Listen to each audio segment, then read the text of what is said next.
하나님이 야곱에게 이르시되 일어나 베델로 올라가서 거기 거주하며 내가 내 형 에서의 낯을 피하여 도망하던 때에 내게 나타났던 하나님께 거기서 제단을 쌓으라 하신지라. 야곱이 이에 자기 집안 사람과 자기와 함께한 모든 자에게 이르되 너희 중에 있는 이방 신상들을 버리고 자신을 정결하게 하고 너희들의 의복을 바꿔 입으라. 우리가 일어나 베델로 올라가자. 내 환난 날에 내게 응답하시며 내가 가는 길에서 나와 함께 하신 하나님께 내가 거기서 제단을 쌓으려 하노라 하매 그들이 자기 손에 있는 모든 이방 신상들과 자기 귀에 있는 귀고리들을 야곱에게 주는지라. 야곱이 그것들을 세겜 근처 상수리 나무 아래에 묻고 그들이 떠났으나 하나님이 그 사면 고울들로 크게 두려워하게 하셨으므로 야곱의 아들들을 추격하는 자가 없었더라.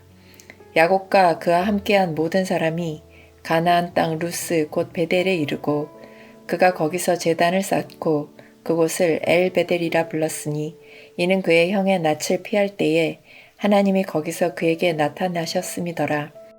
리브가의 유모 드보라가 죽음에 그를 베델 아래에 있는 상수리 나무 밑에 장사하고 그 나무 이름을 알론바굿이라 불렀더라. 야곱이 바단 아람에서 돌아오매 하나님이 다시 야곱에게 나타나사 그에게 복을 주시고 하나님이 그에게 이르시되 내 이름이 야곱이지만은 내 이름을 다시는 야곱이라 부르지 않겠고 이스라엘이 내 이름이 되리라 하시고 그가 그의 이름을 이스라엘이라 부르시고 하나님이 그에게 이르시되 나는 전능한 하나님이라 생육하며 번성하라. 한 백성과 백성들의 총회가 내게서 나오고 왕들이 내 허리에서 나오리라. 내가 아브라함과 이삭에게 준 땅을 내게 주고 내가 내 후손에게도 그 땅을 주리라 하시고 하나님이 그와 말씀하시던 곳에서 그를 떠나 올라가시는지라. 야곱이 하나님이 자기와 말씀하시던 곳에 기둥 곧 돌기둥을 세우고 그 위에 전제물을 붓고 또 그 위에 기름을 붓고 하나님이 자기와 말씀하시던 곳의 이름을 베델이라 불렀더라. 그들이 베델에서 길을 떠나 에브랏에 이르기까지 얼마간 거리를 둔 곳에서 라헬이 해산하게 되어 심히 고생하여 그가 난산할 즈음에 산파가 그에게 이르되 두려워하지 말라. 지금 내가 또 등남하느니라 하매 그가 죽게 되어 그의 혼이 떠나려 할 때에 아들의 이름을 베논이라 불렀으나 그의 아버지는 그를 베냐민이라 불렀더라. 라헬이 죽음에 에브랏 곧 베들레헴 길에 장사되었고 야곱이 라헬의 묘에 비를 세웠더니 지금까지 라헬의 묘비라 일컫더라. 이스라엘이 다시 길을 떠나 에델 망대를 지나 장막을 쳤더라. 이스라엘이 그 땅에 거주할 때에 르우벤이 가서 그 아버지의 첩 비라와 동침함에 이스라엘이 이를 들었더라.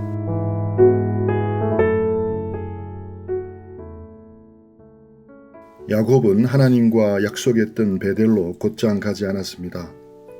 그는 베델을 지척에 두고 세겜 땅에 머물렀습니다. 화려한 도시 문화의 마음을 빼앗겼습니다. 안락함에 취했습니다. 영적인 나태함이 찾아왔습니다. 그 결과는 무엇입니까?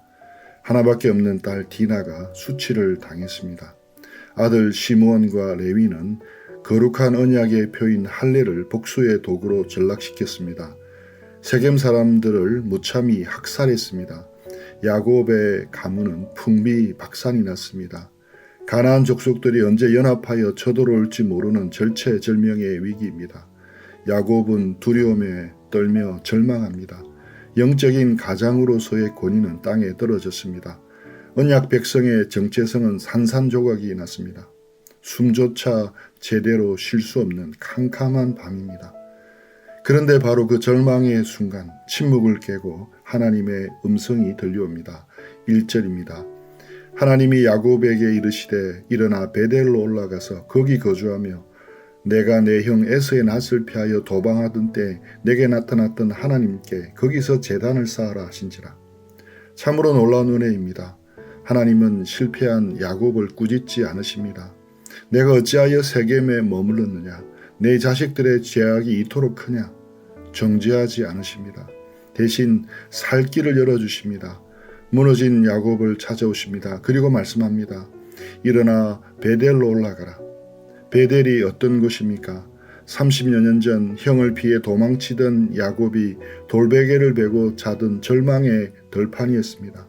가장 춥고 외로웠던 밤이었습니다.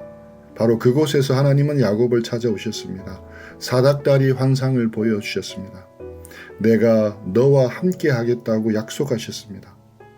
야곱은 그곳에서 돌기둥을 세우고 하나님을 예배했습니다. 하나님은 지금 야곱에게 그 첫사랑의 자리로 돌아오라고 하십니다. 새 속에 물든 세겜의 장막을 거두고 하나님을 처음 만났던 순전한 예배의 자리로 올라오라는 초청입니다. 은혜의 초청입니다. 하나님의 음성을 들은 야곱은 영적인 깊은 잠에서 깨어납니다. 그는 지체하지 않습니다. 즉시 가족들을 불러 모읍니다. 2절 야곱이 이에 자기 집안 사람과 자기와 함께한 모든 자에게 이르되 너희 중에 있는 이방 신상들을 버리고 자신을 정결하게 하고 너희들의 의복을 바꾸어 입으라. 야곱은 놀라운 결단을 합니다. 베델로 올라가기 위해서는 버려야 할 것이 있습니다. 야곱의 가족들은 그동안 하나님을 섬긴다고 하면서도 보이지 않는 장막 구석구석에 이방 신상들을 숨겨두고 있었습니다. 세겜의 풍요를 부러워하며 쥐고 있던 우상들입니다. 라헬이 아버지 집에서 훔쳐온 드라빔도 여전히 남아 있었을 것입니다. 야곱은 단호하게 명령합니다. 이방 신상을 버려라. 자신을 정결하게 하라. 옷을 바꾸어 입어라. 이것은 철저한 회개를 의미합니다. 적당한 타협은 없습니다. 양다리를 걸치는 신앙은 불가능합니다. 하나님을 예배하기 위해서는 우리의 마음을 훔치고 있던 모든 우상을 미련 없이 내던져야 합니다. 세속적인 가치관의 옷을 벗고 거룩과 순결의 옷으로 갈아입어야 합니다. 가족들은 순종합니다. 손에 쥐고 있던 모든 이방 신상들과 귀고리들을 야곱에게 내어놓습니다. 귀고리 역시 단순한 장신구가 아니라 부적과 같은 우상 숭배의 도구였습니다. 야곱은 그것들을 세겜 근처 상수리 나무 아래에 깊이 파묻습니다. 우리의 신앙의 여정은 묻어버리는 것에서 시작됩니다. 베델로 가기 위해서는 세겜의 미련을 땅에 묻어야 합니다.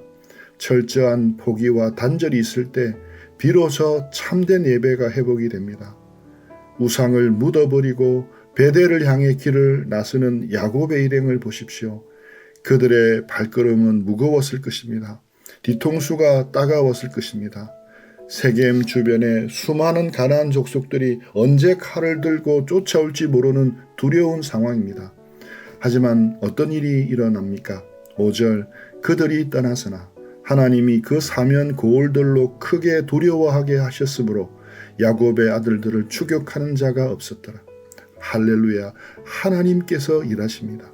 야곱이 결단하고 순종의 걸음을 내딛자 하나님께서 그 사면 고울 사람들의 마음에 하나님이 주시는 두려움을 심으셨습니다.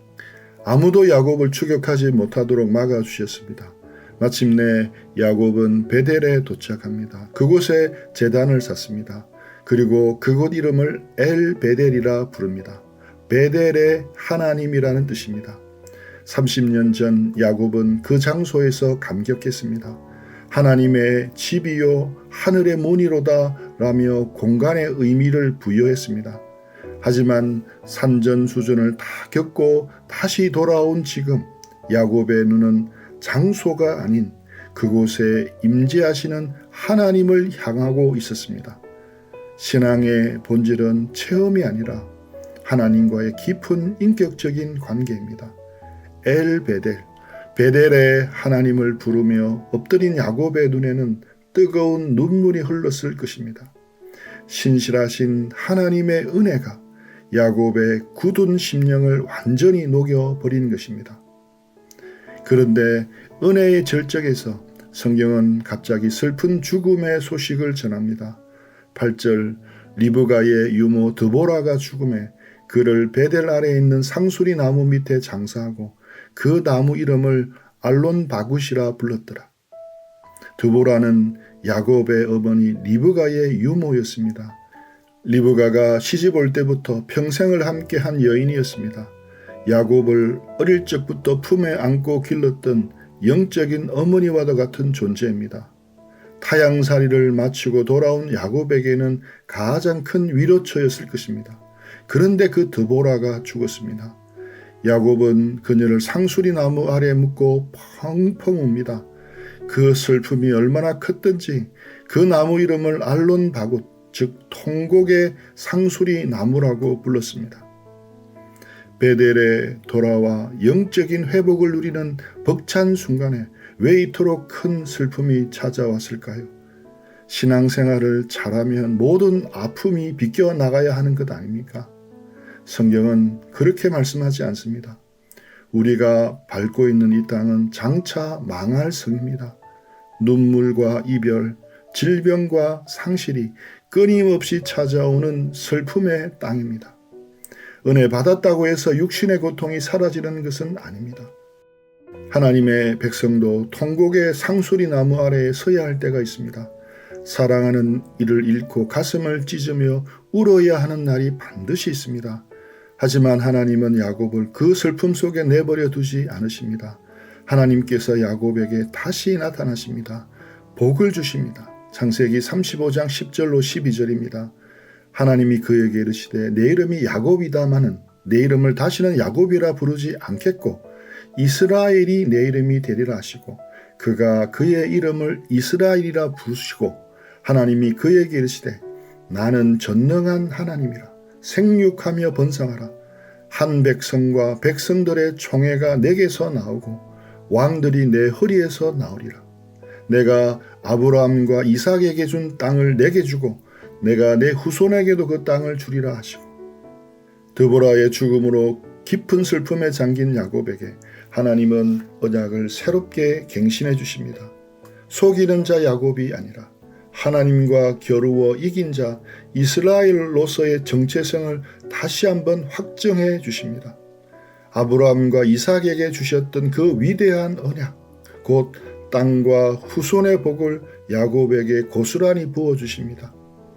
야곱은 눈물을 닦고 그곳에 다시 돌기둥을 세웁니다. 그 위에 전제물을 붓고 기름을 붓습니다. 자신을 구별하여 하나님께 헌신하는 제사입니다. 슬픔을 딛고 다시 예배자로 우뚝 서는 이스라엘의 장엄한 모습입니다.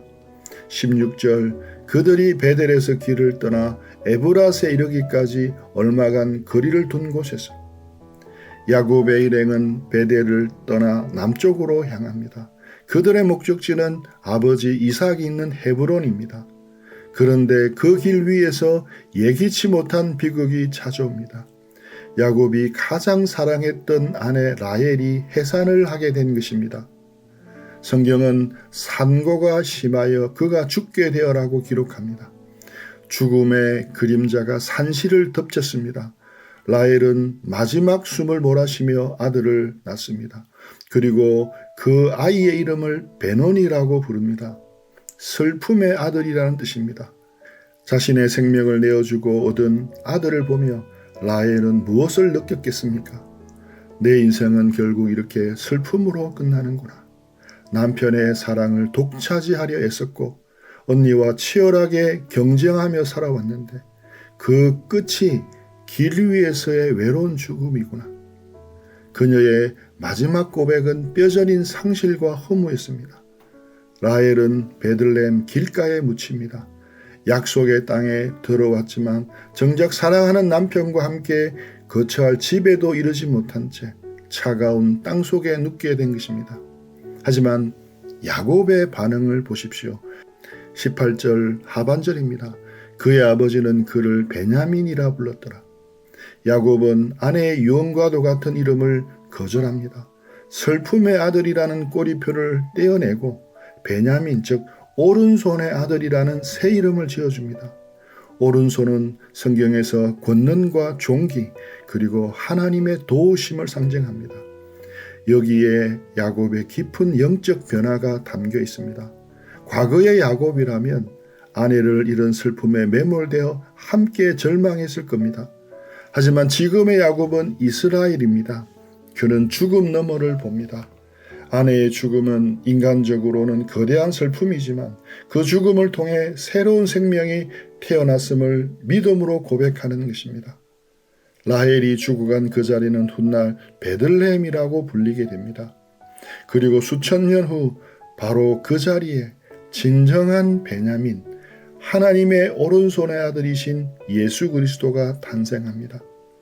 라헬의 슬픔 베노니는 그리스도의 탄생을 통해 인류의 영원한 영광 베냐민으로 성화된 것입니다.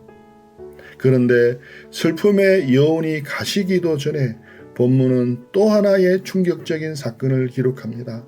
22절 이스라엘이 그 땅에 거주할 때 르우벤이 가서 그 서모 비라와 동침하며 이스라엘이 이를 들었더라.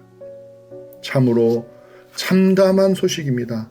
야곱의 장남 르우벤이 아버지의 첩이자 라헬의 몸종이었던 비라와 간음을 저지른 것입니다.